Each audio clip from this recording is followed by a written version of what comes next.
The phone vibrated against the mahogany table for the seventh time in 20 minutes. Dante Moretti didn't even glance at it. His dark eyes remained fixed on the three men sitting across from him, each one representing a faction that wanted him dead, dethroned, or bankrupt. The restaurant's private room felt smaller than it was, thick with cigar smoke and tension that could snap bones. "You were saying?" Dante's voice was ice wrapped in velvet. Controlled. Lethal. Sal Genovese, the oldest of the three, leaned back in his chair. "I'm saying your father knew how to share territory. You? You're greedy, Moretti. You want the docks, the distribution, the political connections. You're stretching yourself thin." The phone buzzed again. Dante's jaw tightened, but he didn't reach for it. "My father," Dante said slowly, "died because he shared too much with the wrong people. I learned from his mistakes." "Or you're repeating them," Marco Vitale interjected. "Younger, hungrier, more reckless. Your wife called you 6 times in the last hour. Maybe you should answer. Maybe something's wrong." Dante's hand moved to the phone, fingers hovering over the screen. Isabella's name glowed there, accompanied by the photo he'd taken of her laughing in the kitchen 3 weeks ago, her hand resting on the curve of her pregnant belly. He silenced it. "My wife," Dante said, his tone dropping to something dangerous, "is not part of this conversation." Marco smiled, the kind of smile that meant he'd found a pressure point. "Just saying, a man who can't manage his home life can't manage an empire." Vincent, Dante's second-in-command, shifted in his chair near the door. His hand moved subtly toward his jacket. Dante raised one finger. "Not yet." The phone lit up again. "Call number 8. Dante turned it face down without looking. If you're enjoying this story so far, don't forget to hit the like button and subscribe. Drop a comment telling me where in the world you're watching from. I love hearing from you. "Let's finish this," Dante said. "You want to renegotiate the dock percentages. I'm listening. You have 5 minutes to make an offer I won't laugh at." What Dante didn't know, what he couldn't know as he sat in that smoke-filled room playing chess with men who'd kill him if they saw weakness, was that Isabella wasn't calling about something trivial. She wasn't calling because she missed him. She wasn't calling because their 4-year-old daughter Sofia wanted to say goodnight. She was calling because the brakes on her car weren't working. She was calling because she was accelerating down a mountain road with no way to stop. She was calling because she needed to hear his voice one last time before the guardrail gave way and her car plunged into darkness. 45 minutes earlier, Isabella Moretti adjusted the rearview mirror, catching a glimpse of Sofia in the back seat. Her daughter was singing along to a Disney soundtrack, completely off-key and absolutely perfect. The late afternoon sun painted everything gold, streaming through the windshield and making Sofia's dark curls shine. "Mama, when is Daddy coming home?" Sofia asked between verses. "Soon, baby," Isabella said, though she didn't know if it was true. Dante had been gone for 3 days handling business. That's what he always called it. Business. Like it was something normal. Something that didn't keep him away for nights on end. Something that didn't put that hard look in his eyes when he finally walked through the door. Her hand moved to her belly, feeling the baby kick. 7 months pregnant, and she still wasn't used to the sensation. This one was stronger than Sofia had been. More active. Dante was convinced it was a boy. Isabella didn't care either way, as long as their baby was healthy. And as long as Dante actually made it to the delivery room this time. He'd missed Sofia's birth. Another emergency that couldn't wait. Isabella had labored for 14 hours with only the nurses and Dante's mother beside her. When he'd finally arrived 2 hours after Sofia was born, he'd held his daughter with tears in his eyes and sworn he'd never miss another moment. But moments kept piling up. School plays he missed. Bedtime stories he wasn't there for. The first time Sofia rode her bike without training wheels, captured on Isabella's phone because Dante was handling a situation. She loved him. God. She loved him in ways that terrified her. But lately, she'd started wondering if love was enough when you were constantly coming in second to an empire built on violence and secrets. The mountain road curved ahead. Isabella pressed the brake pedal to slow down for the turn. Nothing happened. She pressed again, harder. The pedal went straight to the floor, offering no resistance, no response. Her heart seized. No, no, no, she whispered, pumping the brake frantically. The car continued speeding forward, gravity pulling them faster down the slope. Sofia stopped singing. Mama? What's wrong? It's okay, baby, Isabella lied, her voice shaking. We're just... She yanked the emergency brake. It gave a sickening snap and fell limp in her hand. Broken. Useless. The speedometer climbed. 45, 50, 55. Trees blurred past. The road curved sharply ahead, a hairpin turn with a guardrail that looked far too flimsy to stop a speeding car. Isabella grabbed her phone from the cup holder with trembling fingers. She couldn't take her eyes off the road, couldn't risk looking away even for a second, but she managed to hit Dante's contact and press the phone to her ear. It rang once, twice, 3 times. Come on, she breathed. Pick up. Please pick up. Voicemail. She hung up and called again, hands white-knuckled on the steering wheel as she tried to navigate the curves while accelerating out of control. The baby kicked hard, as if sensing her panic. Mama, I'm scared, Sofia whimpered. Close your eyes, baby, Isabella said, forcing steadiness into her voice. Close your eyes and keep singing your song. Can you do that for Mama? But, please, Sofia, sing for me. Sofia's small, trembling voice started up again, singing about letting things go, and Isabella felt her heart shatter even as she called Dante for the 3rd time. Voicemail. 4th time. Voicemail. The curve was coming. She could see it ahead, sharper than she'd thought, the guardrail looking pathetic against the drop beyond it. 5th call. 6th call. Answer the phone, she sobbed. Dante, please. Please answer the phone. The car was going 70 now. Her options had evaporated. She could try to sideswipe the mountain wall to slow them down, but at this speed it would flip the car. She could aim for trees, but that meant near certain death. Or she could try to take the curve and pray. Isabella chose prayer. I love you, Sofia, she said. I love you so much. You're the best thing I ever made. Mama, what's... The curve came too fast. Isabella cranked the wheel hard, tires screaming. For one impossible moment she thought they might make it. Then the car tilted. Gravity shifted. The guardrail exploded into pieces as they crashed through it. Isabella's last conscious thought before the world went white with airbags and pain was that she never got to tell Dante about the doctor's appointment. Never got to tell him that the baby was healthy and strong and definitely a boy. Never got to tell him she'd been planning to ask him to choose, her and the kids, or the life that was slowly killing all of them. The car rolled 3 times before wrapping itself around an oak tree 30 feet down the embankment. Then there was only silence, broken by the sound of Sofia crying and the hiss of a destroyed engine. And somewhere across the city, in a restaurant where powerful men made deals over expensive wine, Dante Moretti finally turned his phone back over. 11 missed calls, 3 voicemails, 1 text message that simply said, I needed you. Vincent's voice cut through the negotiation. Boss, your phone. Dante held up a hand without looking. Not now.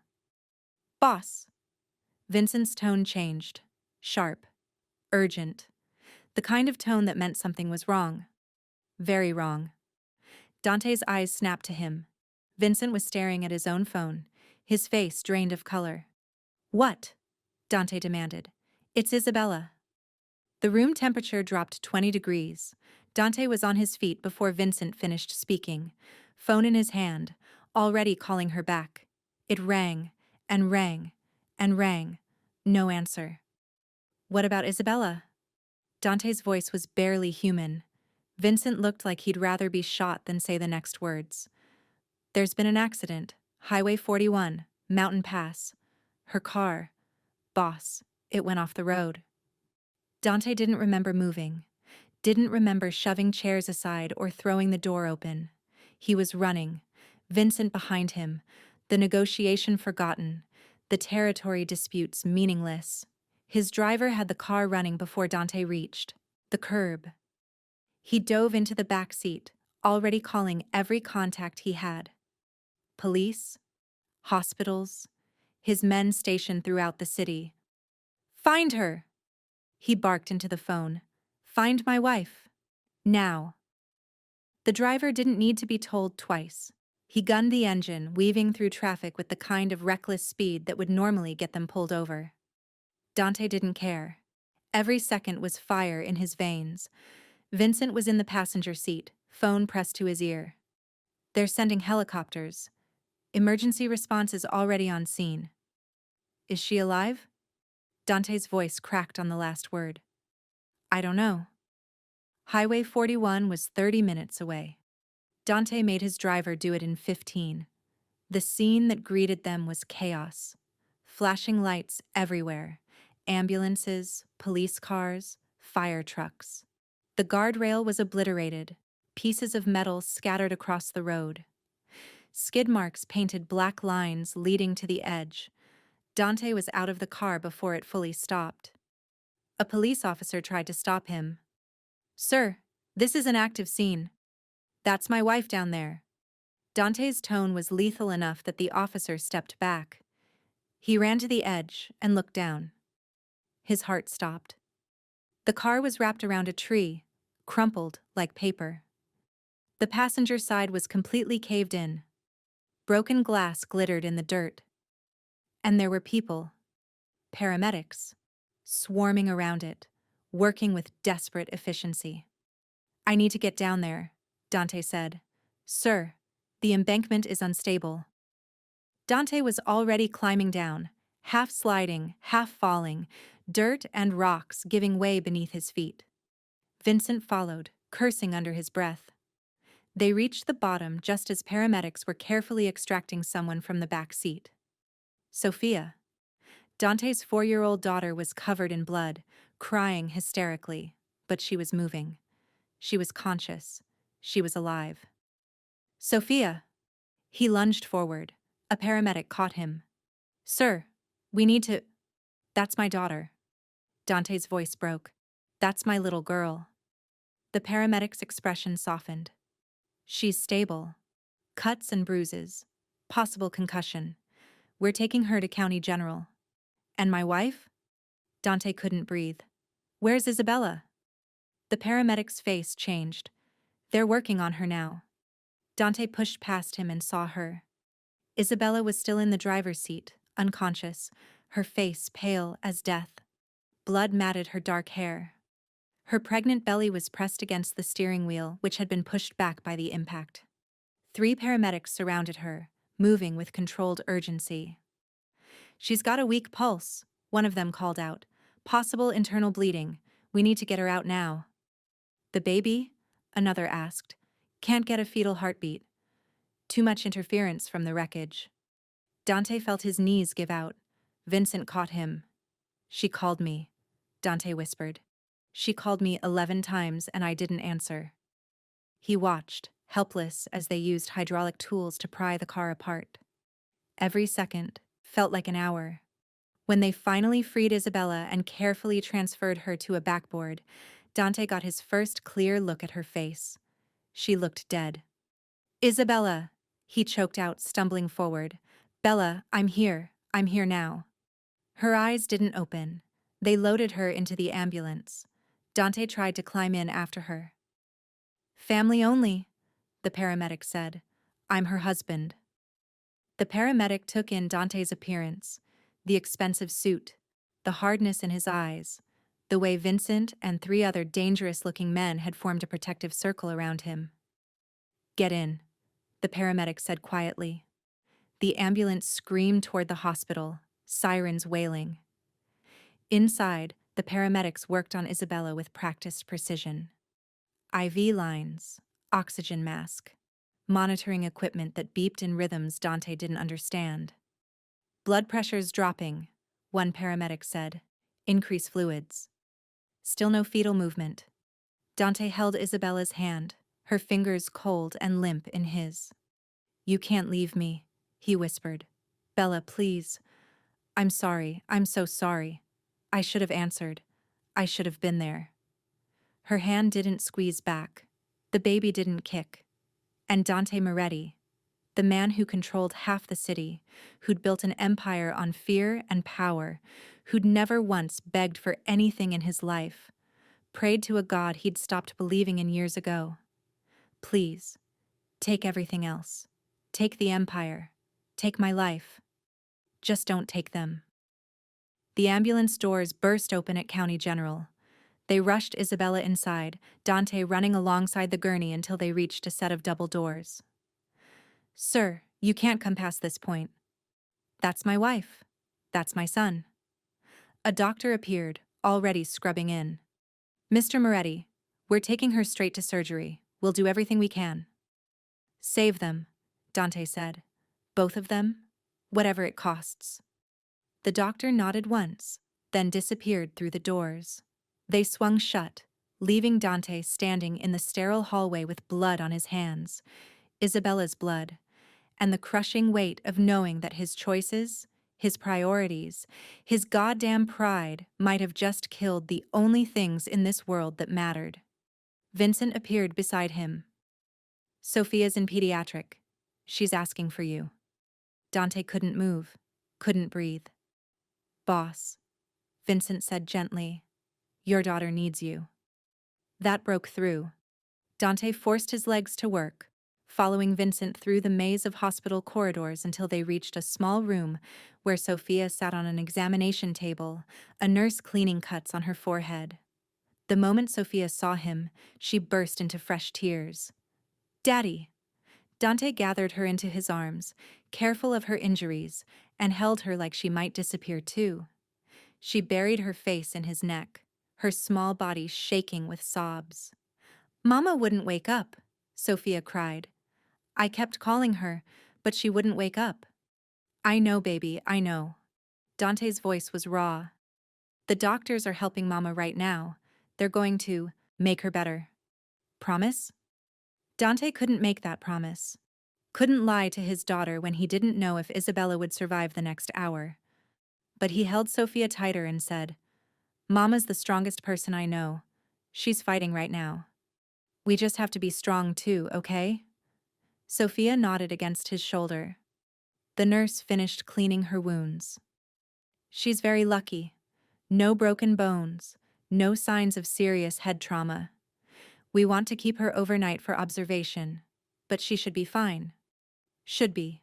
One daughter safe. One wife and one unborn son hanging in the balance."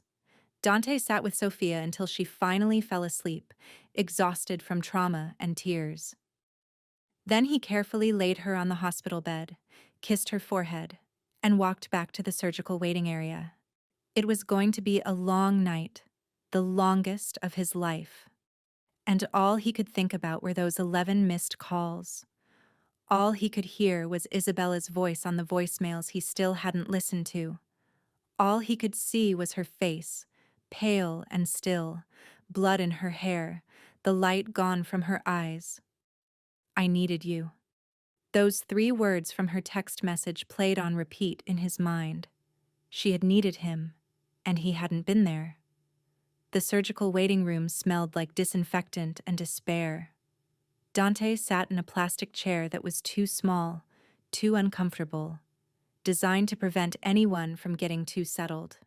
As if anyone could settle while their entire world hung in the balance behind sterile doors and surgical lights.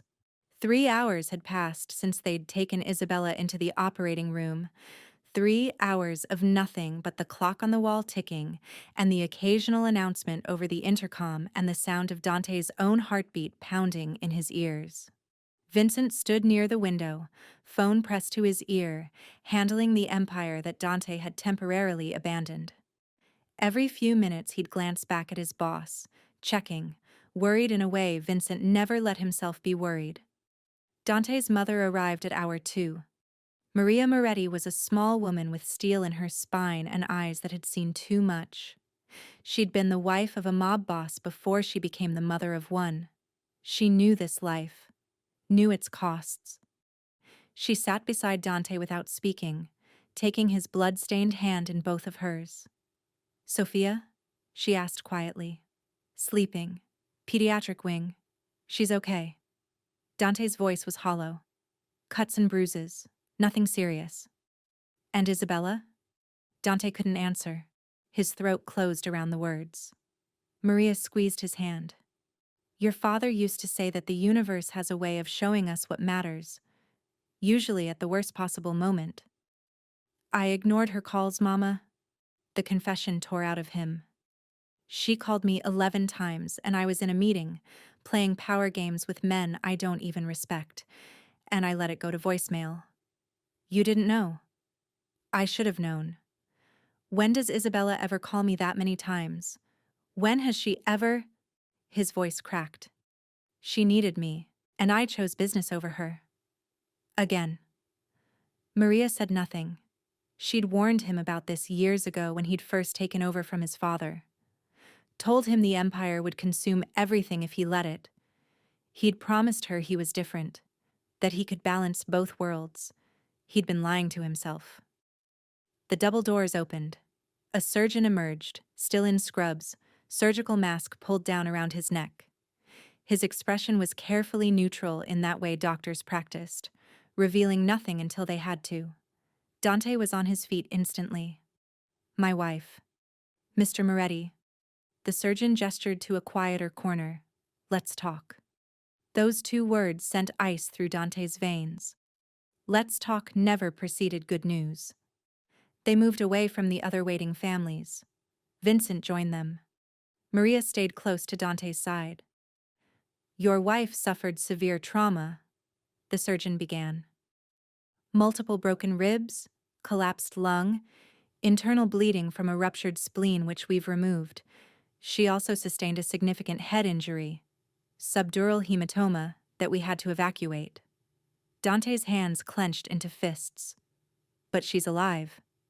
"She's alive," the surgeon confirmed. "We've stabilized her. But Mr. Moretti, I need you to understand the severity of her condition.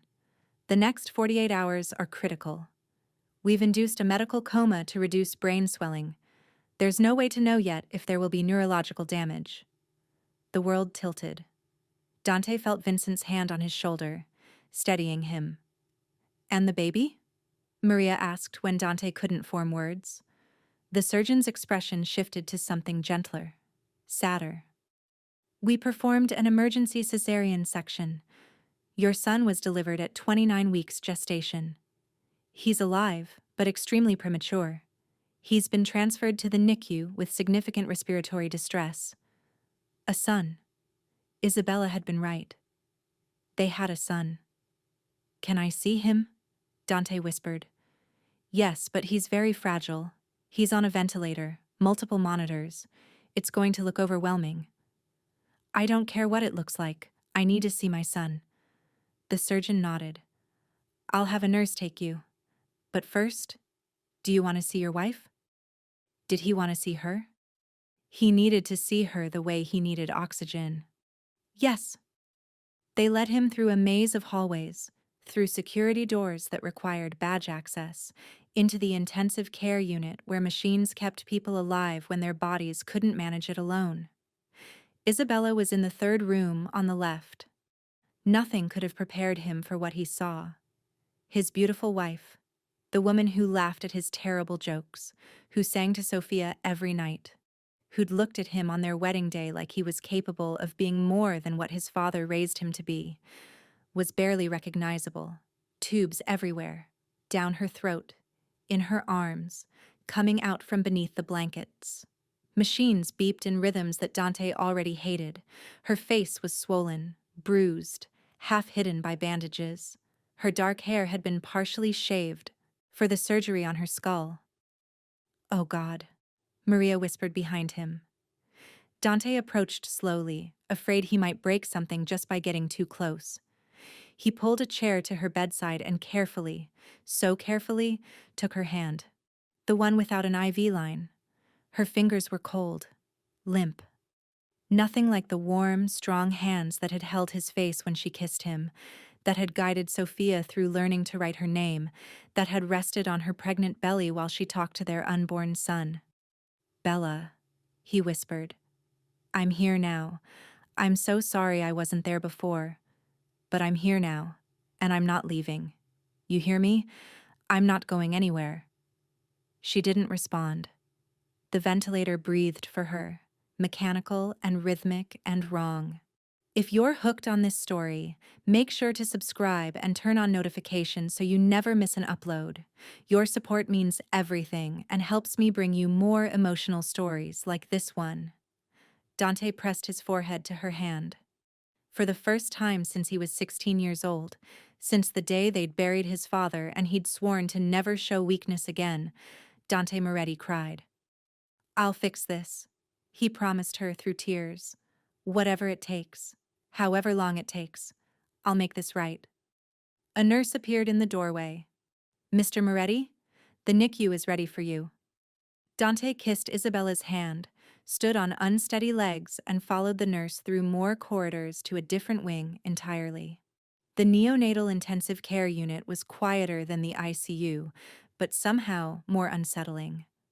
Tiny babies in plastic incubators, fighting battles they shouldn't have to fight yet. Parents keeping vigil beside isolettes, their faces hollowed out by fear and exhausted hope. "He's here," the nurse said gently, stopping at an incubator near the back. Dante looked inside and felt his heart stop. His son was impossibly small. Barely 4 pounds according to the chart. Thin tubes ran into his tiny nose, helping him breathe. Wires connected to monitors that tracked every heartbeat, every breath. His skin was red and translucent, almost see-through. His eyes were fused shut, not ready to open yet. But his chest rose and fell. He was breathing, fighting, living. "Can I touch him?" Dante asked, his voice breaking. "Yes. There are hand ports on the side. Wash your hands first, then reach in slowly. Minimal stimulation is best. Just rest your hand gently on his body. He'll know you're there." Dante scrubbed his hands until they were raw, then carefully slid them through the rubber ports into the incubator. His son was so small that Dante's hand covered his entire torso. He was warm, real, alive. "Hey, little fighter," Dante whispered. "I'm your daddy. I'm sorry I'm meeting you this way. I'm sorry I wasn't there when you were born. But I'm here now. And I promise you, I'm going to be here for everything else." The baby's tiny hand curled slightly, as if responding to his voice. Something broke open in Dante's chest. Something that had been locked away for years beneath layers of armor and control, and the mask he wore to survive his world. "What's his name?" the nurse asked gently. Dante hadn't thought about it. He and Isabella had lists of names, had spent evenings debating, but they'd never decided, had figured they had more time. "Marco," Dante said suddenly. It had been on their list. Isabella had liked it. "Marco Alessandro Moretti." "That's beautiful," the nurse said, typing it into the computer. "Little Marco is a fighter. His oxygen saturation is good, heart rate is stable. These premature babies are stronger than they look." Dante stayed for 20 minutes, his hand resting on his son's tiny body, whispering promises about the life he'd have, the family waiting for him, the sister who'd love him and probably boss him around. When he finally pulled away, his hand ached from holding it steady for so long. Vincent was waiting in the hallway. "Boss, we need to talk." "Not now." It's about the accident. Dante stopped walking, turned slowly. What about it? Vincent's expression was grim. I had our guys pull the car out, they checked the brake lines. And? They were cut. Professionally. Someone wanted that car to crash. The world stopped spinning. Everything went quiet. Dante felt something cold and lethal slide through his veins, replacing the grief and guilt with pure, focused rage. Are you telling me, Dante said very quietly, that someone tried to kill my wife? I'm saying someone sabotaged her car. Whether they meant to kill her or just scare you, I don't know. But this wasn't an accident. Dante's hands curled into fists. His breathing shallowed. Find out who. Call everyone.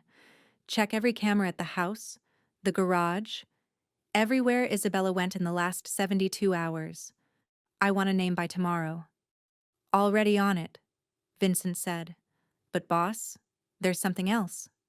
What? Marco Vitale left the negotiation right after you did. He made a phone call. 30 seconds later, he was smiling. The pieces fell into place with sickening clarity. Marco Vitale, the young, ambitious rival who'd commented on Isabella's phone calls, who'd suggested Dante couldn't manage his home life, who'd been pushing for war for months, but Dante had always shut him down. This was his move. Hurt Dante where he was weakest. Destabilize him. Make him look vulnerable to the other families. Don't kill him yet, Dante said, his voice like razors. I want proof first. Ironclad, undeniable proof. And then I want him brought to me alive. Understood. Dante walked back to Isabella's room. His mother was still there, sitting beside the bed, holding Isabella's other hand. She always loved you, Maria said without looking up. From the first time you brought her home, she looked at you like you were the answer to a question she'd been asking her whole life. Dante sat down heavily. I don't deserve her. No, Maria agreed, but she chose you anyway. And now you have a choice to make, mio figlio. What choice? Maria finally looked at him. The same choice your father faced. The same choice every man in our family has faced. The life you inherited or the family you're building. You cannot have both. Not anymore. Not after this. Mama, no. Her voice was firm. Listen to me. This world tried to take your wife and your son today. Tomorrow it will try again. And the day after that. It will never stop, Dante. Not as long as you sit at the head of that table making deals with men who see your family as leverage. I can protect them. Can you? Maria gestured to Isabella's broken body. Because it looks like you failed. The words were brutal because they were true. Dante stared at his wife, at the machines keeping her alive, and felt the weight of his choices crushing him. What am I supposed to do? He whispered. Walk away from everything? The families would see it as weakness. They'd come after us anyway. Then make them afraid to, Maria said simply. Not afraid of your power. Afraid of what you'll do to anyone who threatens your family. Make it clear that Isabella and your children are untouchable. That crossing that line means death. Not quick death. Not merciful death. The kind of death that makes other men warn their sons about what happens when you go after a Moretti's family. Dante looked at his mother, this small woman who'd buried a husband and raised a son in this violent world, and saw the steel that had kept her alive all these years. And then, she continued, you step back. You give the territories to someone else. You keep your hands in the legitimate businesses, the clean money. You become a businessman, not a boss. You make it so they have nothing to gain by hurting your wife, because she's no longer married to the man who controls everything. They'll see it as retirement. Weakness. Let them. As long as Isabella wakes up to see you become the man she married, not the man your father wanted you to be. Dante sat in silence, his mother's words settling into his bones. 3 days ago, he would have rejected this entirely. The idea of walking away from the empire, from the power, From the respect and fear that came with the Moretti name, it would have been unthinkable. But 3 days ago, Isabella had been safe. Their son had been safe in her womb. Sofia had been singing in the back seat without a care in the world. Everything had changed. A doctor appeared in the doorway. "Mr. Moretti, your daughter is awake. She's asking for you." Dante stood, kissed his mother's cheek, and went to find Sofia. She was sitting up in bed, looking small and lost in a hospital gown covered in cartoon bears. Her dark eyes, Isabella's eyes, were red from crying. "Daddy," she whispered. "Is Mama going to die?" Dante sat on the edge of her bed and pulled her into his arms. "No, baby. Mama's very hurt, but the doctors are taking care of her. She's strong, remember? Like a superhero." "Can I see her?" "Not yet. She needs to rest first. But soon, I promise." Sofia was quiet for a moment, then asked, "Was it my fault?" Dante's chest constricted. "What?" "No, Sofia, why would you think that?" "Because I asked Mama to take me to get ice cream. If we hadn't gone, if we just stayed home—" "Stop." Dante cupped her face gently, making her look at him. "Listen to me. This was not your fault. None of this was your fault. Bad things happened, but they happened because a bad person did a bad thing. Not because you wanted ice cream. Promise?" "I promise." She buried her face in his shoulder and Dante held her, rocking slightly the way Isabella always did when Sofia was upset. "Daddy?" Her voice was muffled against his shirt. "Are you going to find the bad person?" The question was innocent. 4-year-olds didn't understand the weight of what they asked sometimes, but Dante answered honestly, "Yes." "And then what?" "And then I'll make sure they never hurt anyone again." Sofia pulled back to look at him. "Mama says hurting people is wrong. Your mama is right. But you're going to hurt them anyway?" Dante struggled with how to explain this to a child, how to reconcile the man he was with the father he wanted to be. "Sometimes," he said carefully, "people do bad things, and the only way to stop them from doing more bad things is to make sure they can't. Do you understand?" Sofia thought about this with the seriousness only children could manage. Finally, she nodded. "Okay, but Daddy?" "Yes, baby. Don't go away. Not like before. Stay here with us." That broke him. Completely shattered whatever was left of his composure. "I'm not going anywhere," he promised. "From now on, I'm here. Always." It was a promise he intended to keep, even if it meant burning his empire to the ground. 48 hours later, Isabella hadn't woken up. The doctors said her brain was healing, that the swelling had gone down, that all her vitals were stable. But she remained unconscious, trapped somewhere Dante couldn't reach. He'd barely left her bedside. Vincent brought him changes of clothes, food he didn't eat, updates on the business he didn't care about.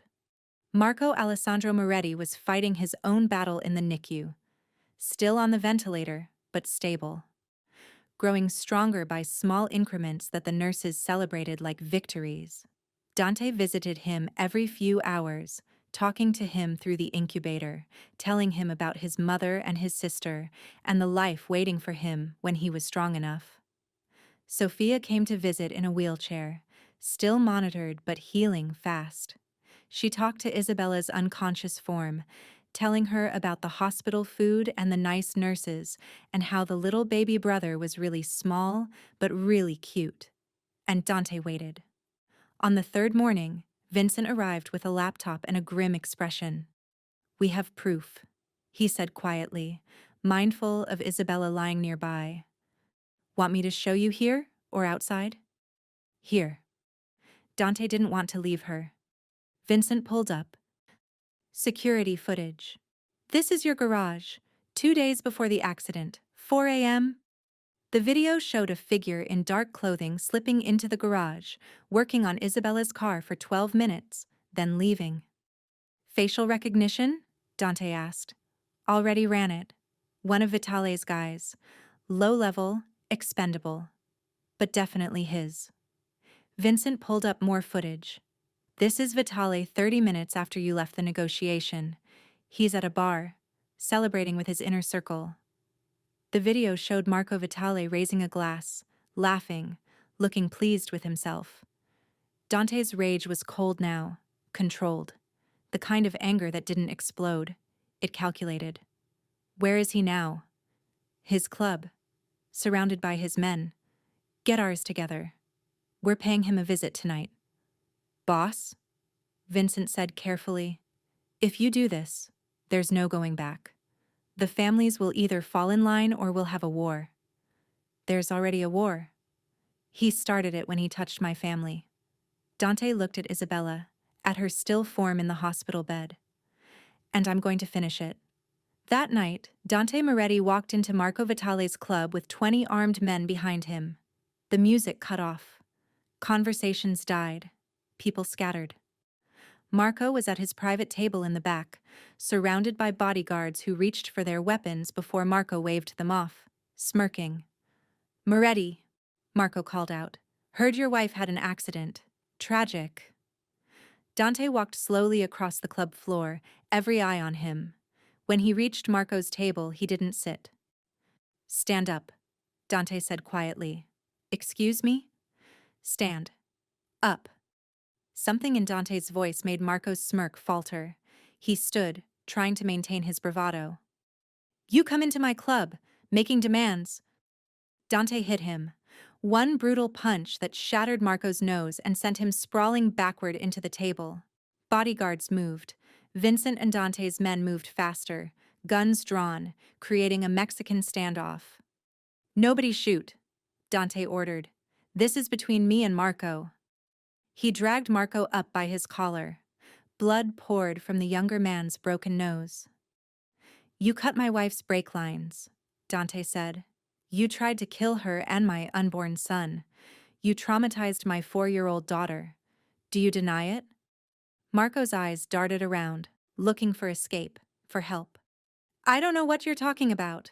Dante threw him against the wall. I have footage. I have your guy in my garage. I have phone records. I have everything I need to bury you. You can't prove. I don't need to prove it in court. Dante's voice dropped to something lethal. I just need to prove it to the families, which I will tomorrow when I call a meeting and show them exactly what you did. Marco spat blood. They'll never side with you over this. She's just a woman. Collateral damage. Dante's control snapped. He beat Marco Vitale methodically, brutally, while everyone watched. Nobody intervened. Nobody tried to stop him. They all understood what this was, a message being sent. When Marco was barely conscious, Dante leaned close and whispered, You're going to leave this city. Tonight. You're going to take what's left of your crew and disappear. If I ever see you again, if I ever hear your name again, if you ever even think about my family again, I will kill everyone you love before I kill you. Slowly. Do we understand each other? Marco nodded weakly. Dante stood, adjusting his bloodied suit jacket. He looked around the club at all the witnesses. Let me make something clear, he announced, his voice carrying. Isabella Moretti and my children are off limits, permanently. Anyone who threatens them, touches them, even looks at them wrong. This is what happens. But worse, much worse. Spread the word. He walked out, his men falling in behind him. In the car, Vincent handed him a towel for his bloody knuckles. That'll send a message. Good. Dante stared out the window at the city he'd controlled for so long. Tomorrow, call Sal Genovese. Tell him I'm stepping back from operations. He can have my territories, my interests, everything except the legitimate businesses. I'm out. Vincent's eyes widened. Boss! I'm done, Vincent. My wife is in a coma because I chose power over her. My son was born 3 months early because I ignored her calls. I won't make that mistake again. What will you do? Be a husband. Be a father. Figure out how to be a man my daughter isn't afraid to ask to stay. Vincent was quiet for a long moment. Then he nodded. Your father would have called it weakness. My father died alone because everyone either feared him or hated him, Dante said. I'd rather be weak and alive with my family than powerful and dead without them. They drove back to the hospital. Dante washed the blood off his hands in a public bathroom, changed into the clean clothes Vincent had brought, and went back to Isabella's room. She looked exactly the same, still unconscious, still breathing through machines. But Dante sat beside her, took her hand, and talked to her. I handled it, he said softly. Marco's gone. He won't hurt anyone again. And I'm stepping back, Bella. From all of it. The territories, the families, the life that almost killed you. I'm choosing you. I'm choosing us, the way I should have from the beginning. Her hand remained still in his. I know you can't hear me, or maybe you can. They say people in comas sometimes can. But if you can hear me, I need you to fight. Fight to come back. To me, to Sofia, to Marco. We need you, Bella. I need you. Hours passed. Dante stayed, holding her hand, watching the monitors, praying. And then, just past midnight, something changed. Her fingers twitched. Dante sat up straighter. Bella? Her hand moved again, curling slightly around his. Nurse! Dante shouted. Someone get in here! Medical staff flooded the room. They checked monitors, examined Isabella, spoke in urgent medical terms Dante barely understood. She's showing signs of consciousness, a doctor said. Her brain, activity is increasing. We're going to start reducing the sedation, see if she can wake up naturally. Is that good? Dante asked, afraid to hope. It's very good, Mr. Moretti. It means her brain is healing. Over the next 6 hours, they gradually lightened Isabella's sedation. Dante didn't leave her side, didn't blink, barely breathed. And then, as dawn light started filtering through the hospital windows, Isabella's eyes opened.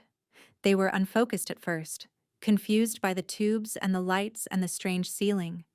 But then they found Dante. Recognition flickered.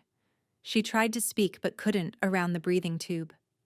Don't talk, Dante said quickly, tears streaming down his face. You're okay. You're in the hospital. You were in an accident, but you're safe now. You're safe. The doctor moved in to assess her, asking her to squeeze fingers, blink once for yes and twice for no, basic neurological tests that she passed. We're going to remove the breathing tube, the doctor said. This will be uncomfortable, but try not to fight it. They pulled the tube out. Isabella coughed, gagged, her whole body tensing with discomfort. When she could finally breathe on her own, her first word was barely a whisper. Sofia? She's fine, Dante said immediately. She's okay. Minor injuries. Already healing. She's been asking for you constantly. Relief flooded Isabella's battered face. Then her hand moved to her stomach. The flat stomach that should have been round and pregnant. Her eyes went wide with panic. The baby is alive, Dante said quickly. Marco. His name is Marco. He was born early, but he's fighting. He's in the NICU and he's strong, Bella. So strong. She started crying, tears running down her bruised face. Dante gathered her as carefully as possible, holding her while she sobbed. I called you, she wept. I called and you didn't answer. I know. Dante's voice broke. I know, and I'm so sorry. Bella, I'm so sorry. I failed you. I chose wrong, and you almost died because of it. She pulled back to look at him, her eyes red and hurting. Did you know? About the breaks? Not until after. But I know who did it. And I handled it. He's gone. He'll never hurt you again. Isabella searched his face. What did you do, Dante? What I had to do. What I should have done a long time ago. He took both her hands carefully. I'm out, Bella. I'm leaving the families, the territories, all of it. I told them yesterday. It's done. She stared at him, disbelief and hope warring in her expression. You can't just leave. I already did. Sal Genovese is taking over. We're keeping the legitimate businesses, the real estate, the restaurants, the clean investments. But the rest? Gone. I'm done being the person who values power over you. Fresh tears spilled. You love that life. I love you more. Dante pressed his forehead to hers gently. I love you and Sofia and our son more than anything else. And I almost lost all three of you because I was too proud, too stubborn to see what mattered. I won't make that mistake again. Isabella's hand came up to touch his face, her fingers tracing the lines of exhaustion and grief and determination. I don't need you to give up everything, she whispered. I just need you to choose us first. I am. I will. Every time, from now on. He kissed her forehead carefully. Can you forgive me? She was quiet for a long moment. Then, only if you promise to answer your phone from now on. It was such an Isabella thing to say, finding humor even in tragedy, that Dante laughed through his tears. I promise. I'll answer every single call, even the pocket dials. She smiled, small and tired but real. Can I see him? She asked. Our son? As soon as you're strong enough. He's waiting for you.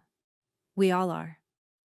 Isabella closed her eyes, exhausted from just those few minutes of consciousness.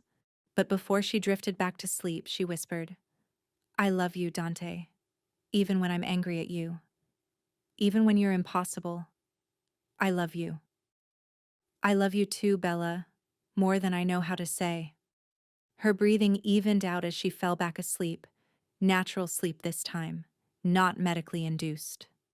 Dante sat beside her, holding her hand, and felt the crushing weight of the last 3 days finally start to lift. She was alive. Their son was alive. Sofia was safe. His empire was gone, but his family remained. And for the first time in his life, Dante Moretti understood that he'd made the right choice. The house was different now. Not physically.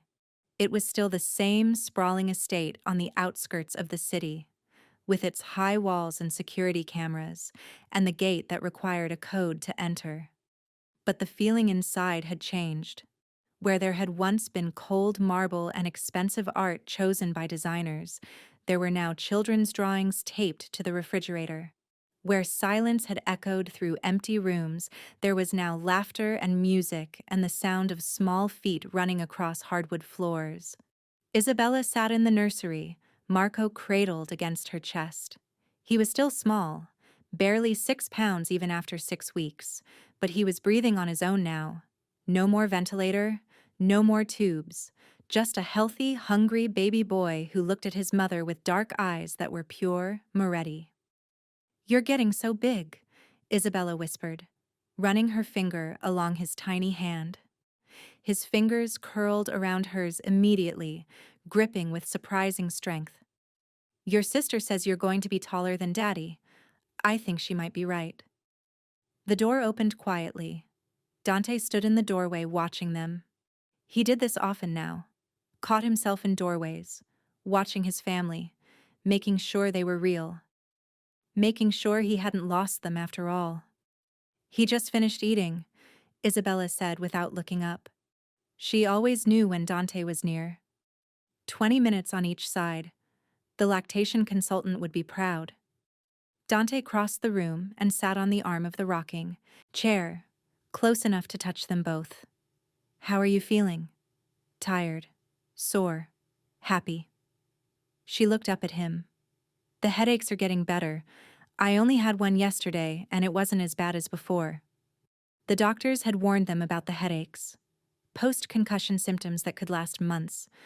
Some days were worse than others. Some days Isabella couldn't get out of bed without the room spinning. But she was healing. Slowly. Painfully. But healing. And your ribs? Still tender when he kicks during feeding, but manageable. She smiled at Marco. Worth it, though. Dante leaned down and kissed the top of her head, breathing in the scent of her shampoo. 6 weeks ago, he'd thought he'd never get to do this again. Never get to hold her, smell her, hear her voice. Sofia wants to know if she can have a sleepover with Nonna this weekend, Dante said. She saw your mother yesterday. I know, but apparently Nonna promised to teach her how to make real Italian pizza from scratch, and Sofia is very serious about this pizza. Isabella laughed softly. Your mother is spoiling her. My mother is making up for lost time. She says she didn't get to spoil me enough as a child, so she's doing it through her grandchildren. Your mother spoiled you constantly. You were her only child. Don't ruin her narrative. She's having fun. They sat in comfortable silence for a moment, Marco's breathing soft and even against Isabella's chest. This, right here, right now. This was everything Dante had fought for. Everything he'd nearly lost. Vincent called earlier. Isabella said quietly, I heard you talking in your office. Dante stiffened slightly. It was nothing, just checking in. Dante. She looked at him with those eyes that always saw too much. Don't lie to me. He exhaled slowly. Sal wants to meet. Says there are some complications with the transition. Wants my advice on handling the bratva. Are you going to meet him? I told him to handle it himself, that I'm retired. And what did he say? That retirement doesn't work that way in our world. That I'll always be a Moretti. That my opinion still matters. Isabella was quiet, processing this. Do you miss it? It was the question she'd been afraid to ask for 6 weeks. The question Dante had been afraid to answer honestly. Sometimes, he admitted. Not the violence or the danger, but the control. Knowing exactly where I stood. Having clear enemies and clear solutions. The legitimate businesses are slower, more complicated, more paperwork and lawyers and waiting for permits. More boring, Isabella supplied. More boring, he agreed with a slight smile, but also more safe, more predictable, more time at home with you and the kids. She shifted Marco carefully, wincing slightly as her ribs protested. Dante immediately helped her, supporting the baby's head while she repositioned. I don't want you to resent us, Isabella said softly. I don't want you waking up in 10 years, looking at this life and wishing you'd made different choices. Bella? I'm serious, Dante. I've been thinking about this a lot. About what you gave up. You didn't just walk away from territory or money. You walked away from your identity. From the thing your father spent his whole life building. That's not nothing. Dante set Marco gently in his crib, then pulled Isabella to her feet, careful of her healing body. He cupped her face in both hands. Listen to me, he said. My father built an empire on fear and blood and violence. He died alone in a hospital room because half the family was relieved he was gone, and the other half was too afraid to show up. Is that what you think I want? Is that the identity you think I'm mourning? I don't know what you want anymore, she whispered. You never talk about it. Because there's nothing to talk about. What I want is right here in this room. You, Marco, Sofia singing off-key in the other room, Sunday dinners with my mother, watching terrible children's movies on repeat, going to school plays and soccer games and having normal problems like figuring out how to get baby spit-up stains out of expensive shirts. Tears filled Isabella's eyes. I almost died, Dante. Our son was born 3 months early. Sofia had nightmares for weeks. All because of that world you walked away from. How do I trust that it won't come back? That someone else won't decide we're leverage? It was the fear she'd been carrying, the weight that had settled on her shoulders since she'd woken up in the hospital. Dante could see it in the way she checked the locks twice every night, the way she tensed when cars drove past their house, the way she held Marco just a little tighter, as if someone might take him. You can't, Dante said honestly. I can't promise you that some ghost from my past won't show up. I can't promise that walking away means we're completely safe. But I can promise that I will spend every day making sure you're as protected as humanly possible, that I will answer every phone call, that I will choose you first, every single time. Even if Sal calls with a real emergency, even if someone from the family needs you, even then, you're my family, Bella. You and Sofia and Marco. Everyone else is just history. She searched his face, looking for doubt, for hesitation. Found none. I want to believe you, she whispered. Then believe me, or don't, and let me prove it. Every day, for the rest of our lives. Sofia's voice echoed down the hallway. Mama, Daddy, come see what I made. Isabella smiled despite the tears on her cheeks. We're being summoned. The Queen has spoken. Dante wiped her tears gently. Are we okay? She nodded. We're getting there. It was honest. It was real. It was enough. 3 months later, the restaurant was called Isabella's, and it had been open for exactly 1 month. Dante had bought the building 6 years ago as a legitimate business venture, one of many properties he'd owned through shell corporations. But this was the first one that felt personal, the first one that Isabella had designed from scratch, choosing the colors and the furniture and the menu items with the same care she used for everything she loved. It was small, only 15 tables, but it was beautiful. Warm lighting, fresh flowers on every table, homemade pasta that reminded Dante of his grandmother's kitchen, and Isabella, managing everything with the same fierce competence she brought to motherhood and surviving car accidents and rebuilding her life from the wreckage. Dante sat at the bar, Marco strapped to his chest in a baby carrier, watching his wife move through the dining room. She was talking to customers, laughing at someone's joke, making sure everyone felt welcome. She was radiant. She's really good at this, Vincent observed from the bar stool beside him. He'd been Dante's second-in-command for 15 years. Now he was a friend, just a friend. No business, no territory disputes. Just two men having a drink while one of them had a baby strapped to his chest. She's good at everything, Dante said, adjusting Marco's tiny hat. The baby was sleeping, completely content despite the noise of the restaurant. Sal's been asking about you, Vincent said carefully. Says the Bratva situation got messy. 3 men dead, 2 warehouses burned.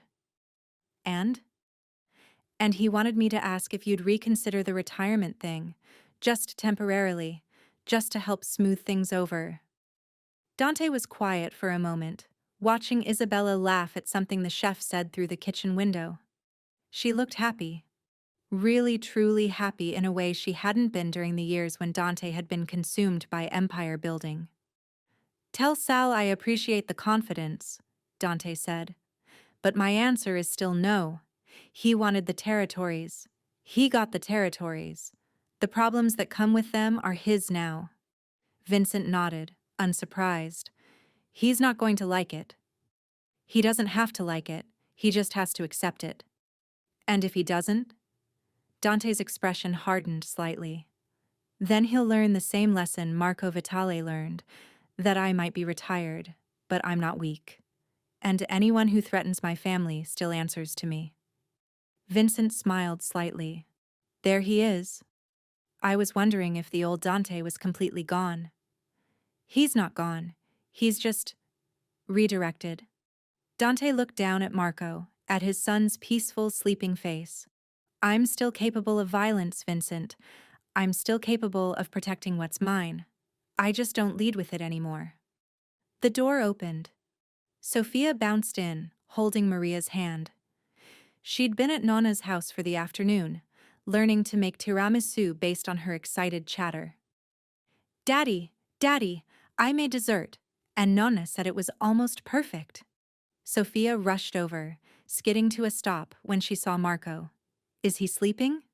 Very sleeping, Dante confirmed. Can I hold him? Please. I'll be so careful. Dante looked at his mother, who nodded. He carefully unstrapped Marco and helped Sofia settle into a booth, showing her how to support his head, how to cradle him gently. Sofia stared down at her baby brother with pure adoration. He got bigger again. He's growing like a weed, Maria said, sliding into the booth beside her granddaughter. Soon he'll be chasing you around the house.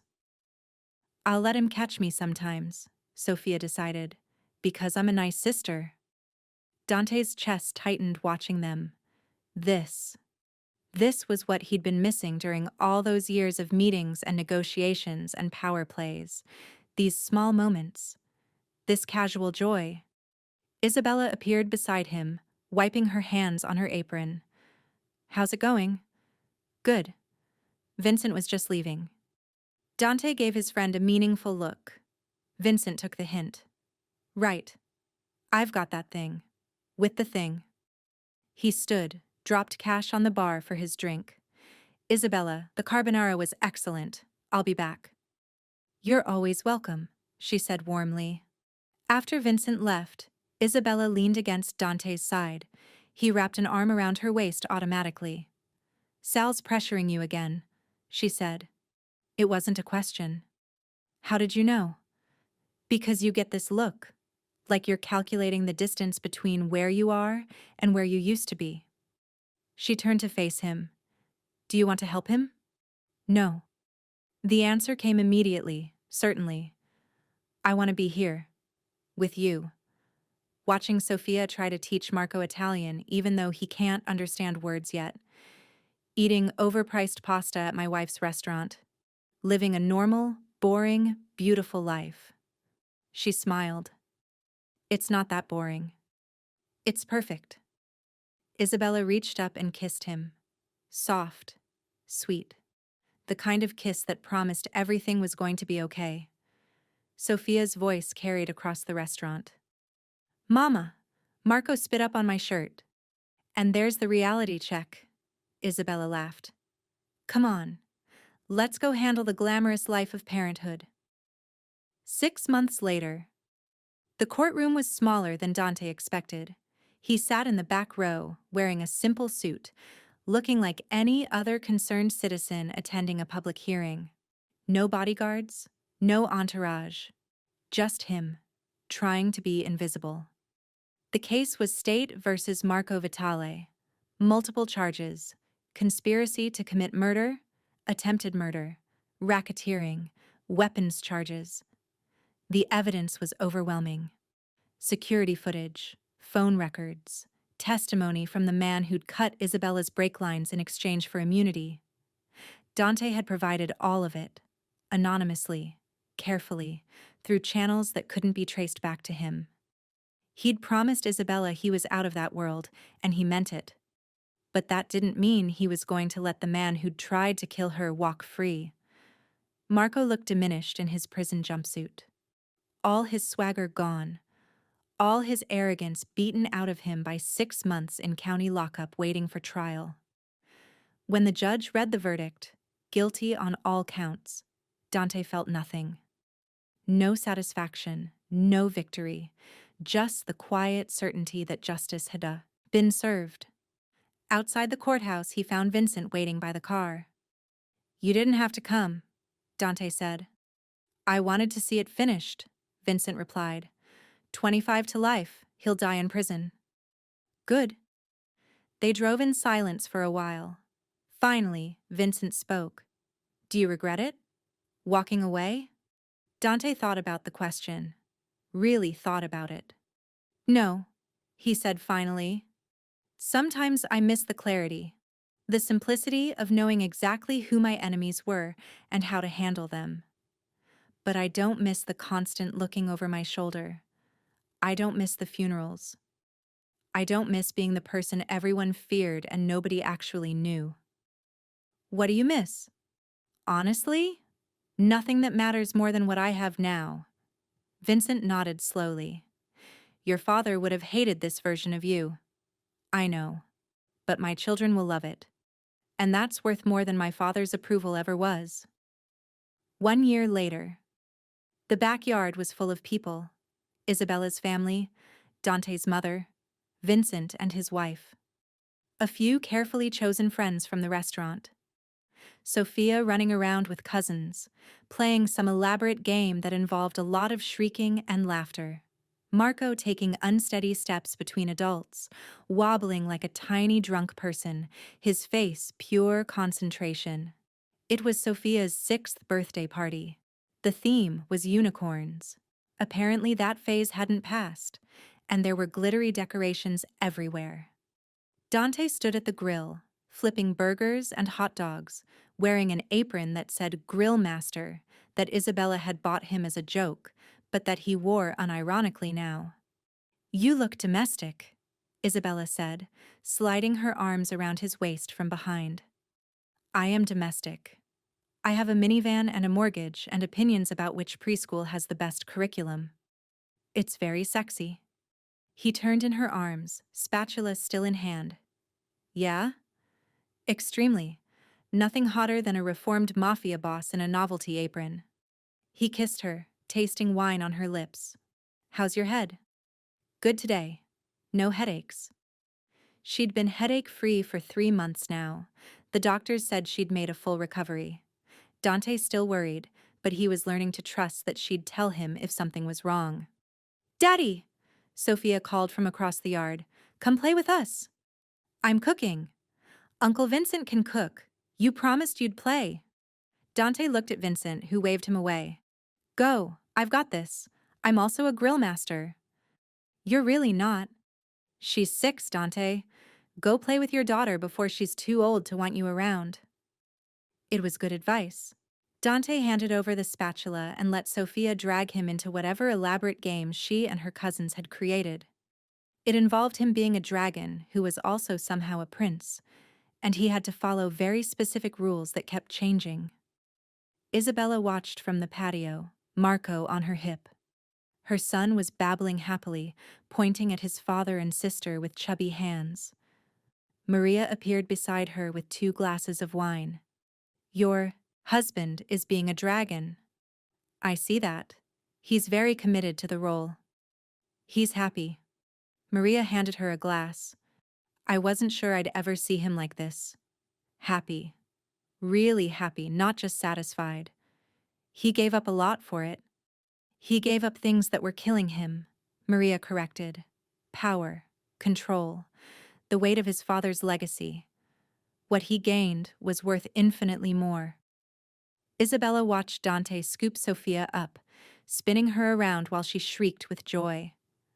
"I used to worry he'd resent us, that he'd wake up one day and miss the life he left behind. And now?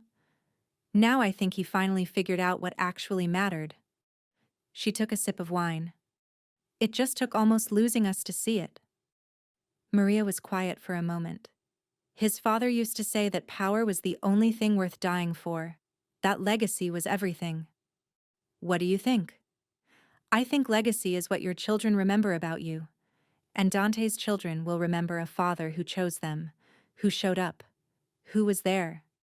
Maria's eyes were suspiciously bright. "That's the only legacy that matters." Across the yard, Dante caught Isabella's eye. Even from a distance, even in the middle of chaos and noise and children running everywhere, there was a moment of perfect understanding between them. "I'm here. I chose this. I choose you. I know. I choose you too." Marco squirmed in Isabella's arms, wanting down. She set him on his feet and watched him wobble walk toward his father, determined and fearless. Dante caught him before he could fall, sweeping him up with one arm while still holding Sofia with the other. Both children laughing. Both safe. Both loved beyond measure. This was the life Dante Moretti had built from the ashes of his old one. No empire, no territory, no men bowing when he entered a room. Just a backyard full of people he loved, a wife who made him better, children who thought he hung the moon, a future that looked nothing like his past. And for the first time in his entire life, Dante understood what his mother had tried to tell him years ago. Real power wasn't control. It wasn't fear. It wasn't men following orders because they had no choice. Real power was holding your daughter while she laughed, watching your son take his first steps, kissing your wife goodnight and knowing she'd be there in the morning. Real power was choosing love over legacy, family over empire, life over the slow death of constantly fighting to stay on top. Dante had been powerful once in the way the world measured power. But now? Now he was powerful in the only way that actually mattered. He was a father, a husband, a man who'd learned that the hardest thing to do wasn't building an empire, it was walking away from one. Epilogue. 5 years later. The voicemail notification appeared on Dante's phone while he was making breakfast. He almost didn't listen to it, almost deleted it without a second thought. But something made him press play while flipping pancakes for Sofia and Marco. Mr. Moretti, this is Detective Sarah Chen with the Organized Crime Division. I'm calling because Marco Vitale died in prison last night. Heart attack. We're closing his case file. I thought you'd want to know that the man who tried to kill your wife is gone. You can sleep easier now. Dante set his phone down slowly. Sofia, now 11 and terrifyingly smart, looked up from her homework at the kitchen table. Who was that? Work stuff, Dante said. Nothing important. Daddy lies when he says things aren't important, Marco observed. He was 6 now, sharp as his sister, with his mother's eyes and his father's stubborn jaw. I don't lie. I just simplify. Isabella walked into the kitchen, still in her pajamas, drawn by the smell of coffee. What are we simplifying? Dante handed her the phone. She listened to the voicemail, her expression unreadable. When it ended, she handed the phone back. How do you feel? I don't know. Dante flipped a pancake. I thought I'd feel something. Relief. Satisfaction. Something. But I just feel nothing. That's because you let go of that anger a long time ago, Isabella said, wrapping her arms around him from behind, their favorite position, the one that felt like home. He doesn't matter anymore. He never really did. He tried to kill you. And he failed. And you saved us. And we built this. She gestured around the kitchen, at their children doing homework and eating breakfast, at the normalcy that had taken years to create. He's just a footnote now, not the story. Dante turned in her arms. When did you get so wise? I've always been wise. You just weren't paying attention. She kissed him. Finish the pancakes. Sofia has a field trip today and Marco has soccer practice, and I have a meeting with the contractor about opening the second restaurant location. Second location already? The first one's only been open 6 years. 5.5, and it's been profitable for 4 of those years. I'm expanding while we're hot. You're very sexy when you talk business. Daddy, that's gross, Sofia said without looking up from her homework. Your mother is sexy all the time. Even grosser. Marco made gagging sounds. Dante laughed, piling pancakes on plates, and thought about how different this morning was from the mornings he used to have. No tension, no watching the door, no calculating threats. Just family, just life, just everything he'd ever actually needed. That night, after the kids were in bed, Dante and Isabella sat on their back porch, watching fireflies dance in the darkness. Her head rested on his shoulder.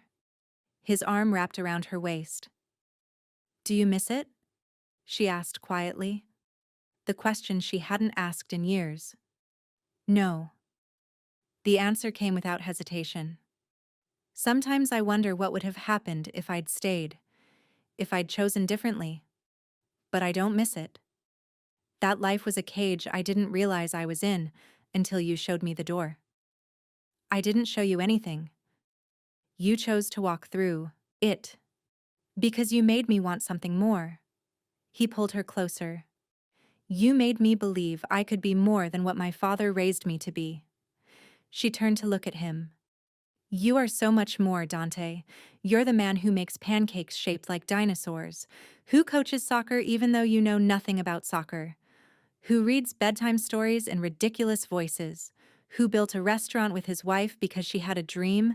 That man is worth 1,000 mafia bosses. Just 1,000? She laughed. At least 1,000. They sat in comfortable silence, listening to crickets and distant traffic and the sound of their children sleeping safely inside.